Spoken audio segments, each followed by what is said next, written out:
Before I get into today's lesson, I want you guys to hear a story, and it was a story about me when I used to sell windows. I'd go door to door, and I was selling windows. There was nothing spiritual about it, but I remember one time I went to this woman's house, and I knocked on her door, and the woman was so old, she had to be like 90 years old. I knocked on her door, I asked her if she wanted to buy any windows, and she didn't want to buy any. And many times people would just keep on going, and to the next person said yes. But in this moment, I had this nudge in my heart to ask her if she had any kind of physical pain in her body. And in that moment, she said yes. What happened was recently, I actually fell and broke my back in 9 different places, and I'm in so much pain all the time. And then I told her, man, I believe in Jesus, and I believe Jesus can heal you. And I asked her, can I pray for you so that Jesus can heal you? And in that moment, I asked if I could put my hands on her shoulder, and she said, yes, I could. And then I began to pray. I said, Lord Jesus, I just command every pain to leave this back right now. I just command every bone to be restored. I command every fraction to be healed in Jesus' name. And Father, we released healing upon that back. So we prayed for the back, and bam, I asked the woman, what do you feel? And she said she felt this immense amount of heat throughout her entire back. And I asked her, I said, well, how do you feel? Do you have any pain still? And she said, no, I don't have any pain at all. And many times the Lord will do this when you're out evangelizing, because He's wanting to confirm the words that are coming out of your mouth. The Word of God says that the Lord confirms His word by signs and wonders. Many times the Lord wants to display Himself out in the streets, and the way that He does it is by miracles. I know many times I go out to the streets, and when I first started evangelizing, I didn't even know how to verbalize the gospel, but I knew how to pray for people. So I would literally walk into Walmart, walk into grocery stores, walk along all around Walgreens, looking for people that were limping. And I would walk up to them and I would ask them, hey, do you have any kind of physical pain in your body? Is anything going on? And they would say, yes, I had pain, and they would give me the reason why they were in pain. And then I would tell them, I believe in Jesus, and I believe that Jesus wants to heal you. And right in Walmart, right in Walgreens, Jesus began to heal lives, and the door started opening in people's lives to desire to hear the gospel. It's very beautiful when we learn how to use the gifts of the Spirit in evangelism, because many times the gifts of the Spirit can be a very easy doorway into us being able to share the gospel. It is the gospel of Jesus Christ that saves people. It is the gospel of Jesus Christ that leads people to repentance. And it's the goodness of God that leads man to repentance. And it says in Romans 16, for I am not ashamed of the gospel. Why? Because it is the power of God unto salvation. But what I've noticed throughout the years, traveling all over the world, seeing tens of thousands of people come to Jesus, is I've noticed that the gifts of the Spirit make an easy doorway for the gospel to be preached, right? So we're going to be looking into 1 Corinthians chapter 12 to see what are the gifts of the Spirit that are displayed in the Word of God. And then we're going to talk a little bit about how we can actually use these gifts of the Spirit to actually in evangelism, so that we can see people come into the kingdom of God. So 1 Corinthians chapter 12, verse 4 through 11 says, now there are varieties of gifts, but the same Spirit. And there's a varieties of service, but the same Spirit. And there's a variety of activities, but it is the same Spirit, whoever empowers all and everyone. To each is given the manifestation of the Spirit for the common good. For to one is given the Spirit utterance of wisdom, and to another the utterance of knowledge, according to the same Spirit. To another faith by the same Spirit. To another gifts of healing by the same Spirit. To another the working of miracles. To another prophecy. To another the ability to distinguish between spirits. To another variety different kinds of tongues. To another the interpretation of tongues. And all these are empowered by one and the same Spirit, who appoints to each one individual as he wills. So as we see in this 1 Corinthians chapter 12, there's different spirits there's different gifts that are given to men, but they all come from the same Spirit, and that is the Holy Spirit. It says in Acts chapter 1, verse 8, that when the Holy Spirit comes, he will fill you so that you will be a bold witness, so that you will have power to be a bold witness. And there's gifts that come with the power. And the gifts that we see here are words of wisdom, the words of knowledge, they're the ability to discern spirits. There's the gift of faith, there's the gift of healing, there's the working of miracles, there is the prophecy, there are gifts of tongues, and there is interpretation of tongues. And there's a few of these that we use in evangelism. Other of these are more used in the church service. But the way that I would categorize these gifts are in these ways. I would categorize these gifts as there's the revelatory gifts, is that you begin to see, you see what God sees in people. There are the power gifts. These are the demonstration gifts. These are many of the gifts that we use in evangelism. And there is the speaking gifts, which include we're letting God speak through us as his mouthpiece, right?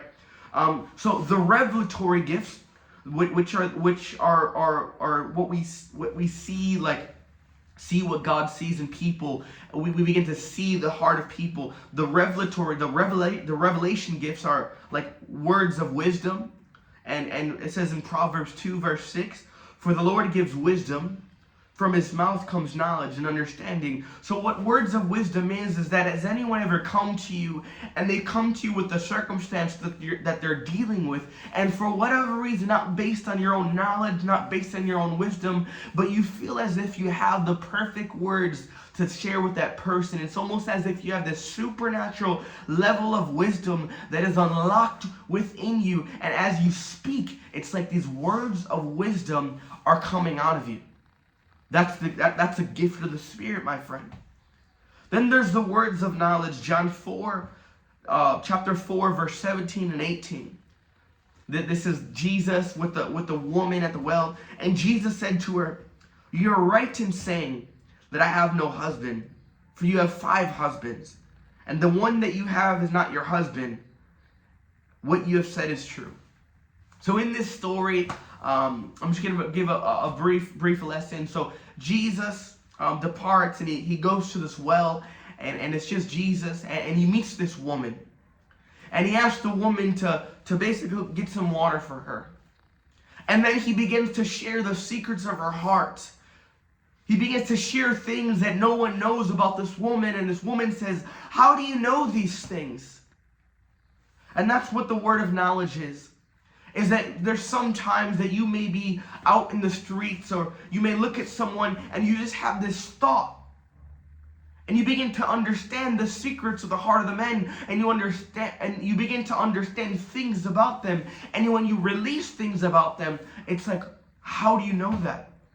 And many times this proves that God loves them, that God cares about them, that God is really into the details of them. I've seen that the word of knowledge has actually allowed people to feel like, wow, I'm actually seen by God. Then there's the discerning of spirits. So 1 John chapter 4 verse 1 says, beloved, do not believe every spirit, but test the spirit to see whether you are from God, whether they are from God. For many false prophets have gone into the world. So the gift of the discerning of spirits is to discern whether a spirit is of the Lord or whether a spirit is of another spirit. Just the most basic definition of this. And sometimes the discerning of spirit gift is actually used when you're administering deliverance over someone, where you'll be casting demons out of someone. It might happen on the streets, it might happen one-on-one, but someone comes to you and they said they're bound, they need freedom, and many times this discerning of gift spirit comes into play because your spirit begins to discern what spirits are in operation in this person, and as you're calling out and telling these demons to leave, bam, it is the Spirit of God that is revealing to you what needs to be casting out. And this gift right there is the gift of the discerning of spirits. So everything that I just shared right now are the revelation gifts when it comes to the 9 gifts of the Holy Spirit that we can use in evangelism. And then let's talk about the power gifts, right? The power gifts, these are the gifts of faith. To another, faith by the same Spirit. To another, gift of healings by another Spirit. So the gift of faith, there's times when a supernatural level of faith comes upon me. And in this point, when the gift of faith comes upon me, I can look at a person and say, the Lord is going to heal you. And it moves past just the reality that I believe that God wants to heal them. It's this supernatural knowing in the spirit of me that the gift of faith operates. And it's like, I know God is going to touch you. I know that God is going to heal you. It comes from a place of like, there's times when like we believe that God is going to do this thing, but when the gift of faith comes, it's like, it's almost like it moves past the place of like, I believe it's going to happen to the place of I know it's going to happen. And that's when the gift of faith begins to come over. And then there's gifts of healing. This is in Mark 16:18, where they will lay hands on the sick and they will recover. So gifts of healing. This is when you lay hands on people and you see miraculous healings take place. This is the moment when miracles begin to take place. Remember, I begin to walk into Walmarts and Walgreens and I begin to see miracles take place. I begin to see the gift of healing in operation pretty much everywhere I go. And the Bible says that these signs will follow them that believe. They will lay hands on the sick and they will recover. So if you are a believer, then you can lay hands on the sick and you can recover. So then there's the working of miracles. And Acts 19:11, and God was doing extraordinary miracles by the hands of Paul. So what is the difference between the gifts of healing and the gifts of miracles, okay? We can probably have an entire teaching on this.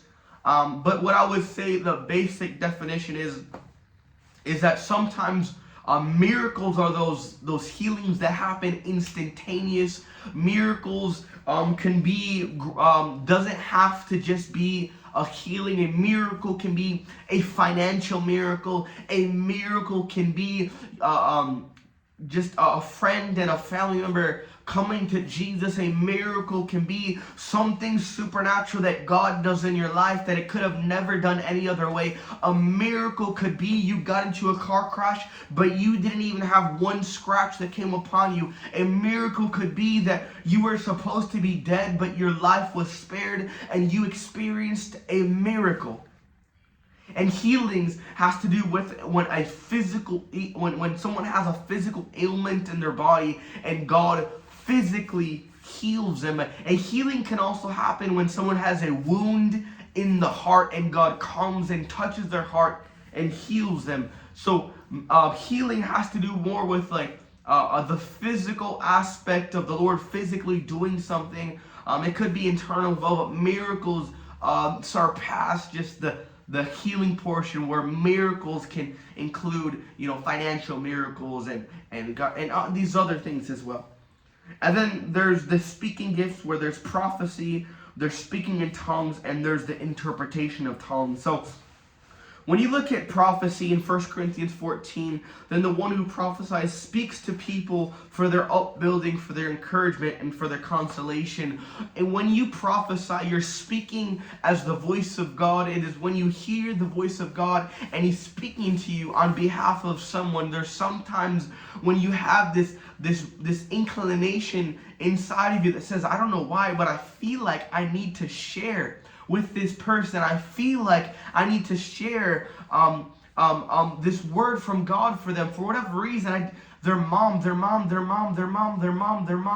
keeps coming to my mind. There must be something about their mom. And you ask them about their mom, and they begin to say, yeah, there's stuff happening with your mom. And many times when prophecy is released, you're confirming things that the Lord has already spoken to them inside of their heart in this confirmation. Other times you're speaking things that are to come as well. And then there's tongues and interpretation of tongues. When the Holy Spirit comes upon you, many times the evidence of that is you'll begin to speak in other languages. And sometimes when you're speaking in other languages, there's other gifts that are able to interpret the languages that are being released. So the question is that why do gifts of the Spirit matter in evangelism?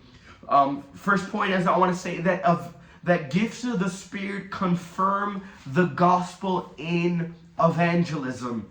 Right? Many times we worry about the way that we speak. We worry about, are we saying the right things? Are we doing the right things? I would say the gospel is simple, and what the gifts of the Spirit do is that the gifts confirm the words that are being spoken out of your mouth. Paul said, I didn't speak a gospel of mere words, but I spoke a gospel of power and a gospel of demonstration. So there's some people that you're going to speak to that they may not believe the words that are coming out of your mouth.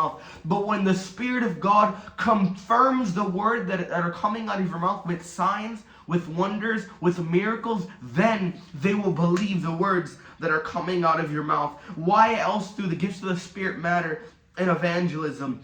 Is that the gift of the Spirit, they show God's love personality. They are an external expression of love where they begin to tangibly feel the love of God when they receive a physical healing, when they receive a miracle, when they receive a words of knowledge, where the secrets of the heart of men are revealed, when you give them a word of prophecy, when you say, wow, God is really thinking about your mom, what's going on between you and your mom. It's almost like this, they feel like God is highlighting them in that moment, and they feel just this intense love of God.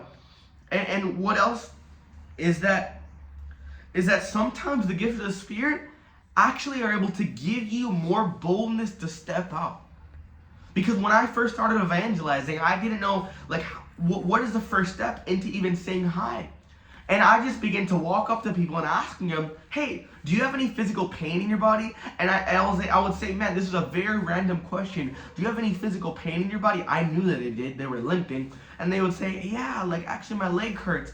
And I just knew that the gifts of the Spirit would work because these signs will follow them that believe. They will lay hands on the sick and they'll recover. Based on the scripture, I knew that if I laid hands on them, they would be healed. So I began to see people get healed, and then it was a doorway in to share the gospel. So guys, I want you guys to come out with this. The reason why we created this video right now is because I want you to understand that when the Holy Spirit filled you, He has given gifts to you. He has given gifts to you. And I want you to step out in these gifts, because these gifts can be the doorway into you sharing the gospel with someone, and they can be the doorway into someone encountering and experiencing God for the very first time. So I just want to encourage you to step out this week, even step out today, and I want you to walk up to someone and ask them, hey, do you happen to have any kind of physical pain in your body? And if there's thoughts that are coming to your mind over and over and over again, I want you to step out and you simply ask them, hey, random question, is there something going on with your mom or whatever the Lord's really placing on your heart? And as you do this, you'll begin to understand and learn the voice of God. You'll begin to understand and learn how to operate in more boldness, and there you'll start to see more people come to Jesus. It's really, really a beautiful thing. Can I just pray for you right now? Can I pray for you? God, I thank you, Lord, for every single person that's watching this video. I thank you, Lord, that they don't have to be a pastor and they don't have to be a leader in the church to see the gifts of the Spirit in operation when they're out in the streets, because you have filled them with your Holy Spirit, and now they can literally operate in your gifts, with whatever gifts you've given to them. I pray that they be unlocked now. I pray that there be an unlocking and they're able to walk in the fullness of their gifts every single day, God. Give them your heart, give them your eyes so they're able to see the way you see. Give them your heart so they're able to feel for people the way that you feel for people. I bless them as they go out and evangelize. In the name of Jesus, amen.